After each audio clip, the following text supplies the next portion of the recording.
បាទសួស្តីបងប្អូនអរគ្នាបាទនេះគឺជាវីដេអូដែលចង់និយាយទៅកាន់បងប្អូនអរគ្នាដែលបានកក់ឥតណាបាទ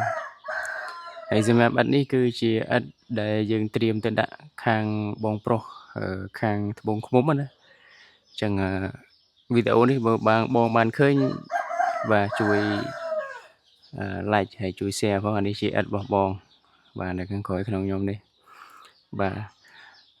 ពូមួយរយៈនេះអធិស្ឋានទៅកាន់បងប្អូនអរគ្នាដែលបានកក់ហើយបងប្អូនមួយចំនួនទៀតដែលធ្វើការឥតភ្លាមគឺអត់ទាន់ឲ្យទេបាទដោយសារតែបងប្អូនដឹងស្រាប់ហើយទី1គឺមានការយឺតយ៉ាវខាងស៊ីម៉ង់បាទយើងស៊ីម៉ង់ទៀតទៅមួយកំងភ្លាមមិនបានភ្លាមទេស៊ីម៉ង់កន្លែង level ខ្លះចង់មួយអាទិត្យអញ្ចឹងមិនបានបាទអញ្ចឹងគឺយឺតយ៉ាវទទួលស្គាល់ពីខាងសិប្បកម្មទៅណាបាទអញ្ចឹងសូមបងប្អូនអរគ្នាមេត្តាអធិស្ឋានហើយអញ្ចឹងបងប្អូនដែលបានកក់អញ្ចឹងបងប្អូនមិនបារម្ភទេយើងនឹងពន្លឿនជូនបងប្អូនអរគ្នាអញ្ចឹងវីដេអូនេះផ្ដាំផ្ញើទៅកាន់បងប្រុសខាងត្បូងឃ្មុំបាទខ្ញុំនឹងឯងជាម្ចាស់ផ្ទាល់គេលោថាយឺតយ៉ាវរឿងឥតរឿងអីហើយបាននិយាយគ្នាច្រើនដែរជាមួយបងណាបាទយើងត្រៀមដាក់ជូនបងបាទហើយឥតដូចគ្នាដែរវាអត់ឲ្យលឿនវាអត់លឿនទៅកើតដោយសារអីបងប្អូនអរគ្នាយើងផលិតហើយយើងនៅសម្ងួតវាបាញ់ទឹកសម្ងួតវាអញ្ចឹងណាបាទហើយអ្នកមួយរយៈមុនមួយខែពីរខែមុនគឺមានអតិជនគាត់កក់ច្រើនបាទអញ្ចឹងទៅគឺត្រូវការដាក់ច្រើនកន្លែងបាទអញ្ចឹងទៅគឺមានការយឺតយ៉ាវហើយអធិស្ឋានបងប្អូនអរគ្នាបាទ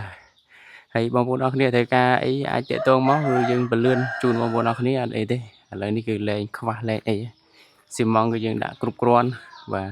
ខ្សាច់ក៏មានគ្រប់គ្រាន់ដែរបាទប៉ុន្តែអ្វីដែលសំខាន់គឺនៅបញ្ហាមួយទៀតគឺតាក់ទិនមួយភ្លើងបាទភ្លើងខែនេះរៀងពិបាកតិចបងប្អូនអរគ្នាដោយសារពេលខ្លះវាភ្លៀងបាទភ្លៀងអញ្ចឹងទៅវាដាច់ភ្លើងខណៈដាច់ភ្លើងមិនដាច់1ម៉ោង2ម៉ោងមកណាបងប្អូនអរគ្នា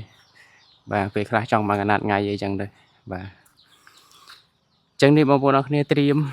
បាទត្រៀមដាក់ទៅកាន់បងហើយមិនខ្លាចអីទេថាខាងបងអូន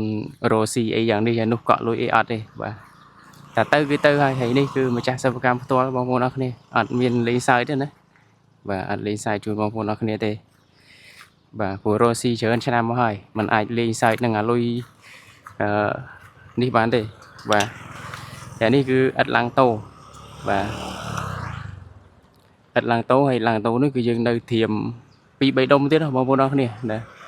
ដោយសារមានអតិជននៅទីនេះគឺកក់ច្រើនដែរហើយចឹងអត់ទាន់ដាក់ឲ្យទេគឺទៅខាងអតិជនឆ្ងាយសិនបាទដាក់ឲ្យខាងបងប្រុសសិនគាត់នៅឆ្ងាយណាមួយគាត់កក់យូរដែរមុនចូលឆ្នាំមកបាទប៉ុន្តែគឺមានការយោគយល់មែនទែនបាទខលមកគឺត្រូវការឥតប៉ុន្តែគាត់ថាខាងសិប្បកម្មយើងគឺត្រៀមជូនបងអត់អីទេបាទអញ្ចឹងវីដេអូនេះបើបងបានឃើញហើយមេត្តាបាទជួយ like ជួយ share ផងខាងត្បូងឃ្មុំបាទអញ្ចឹងគ្រប់ពេលណារៀបចំរិទ្ធអីហើយរៀបចំទៅបាទទៅជូនបងបាទអរគុណបងប្អូនអរគ្នាហើយត្រូវការអីអាចតាក់ទងមកបាទតាក់ទងតាមលេខទូរស័ព្ទ Telegram ក៏បានមកឆាតផ្ទាល់ក៏បានដែរបាទអរគុណបងប្អូនអរគ្នាជំរាបលា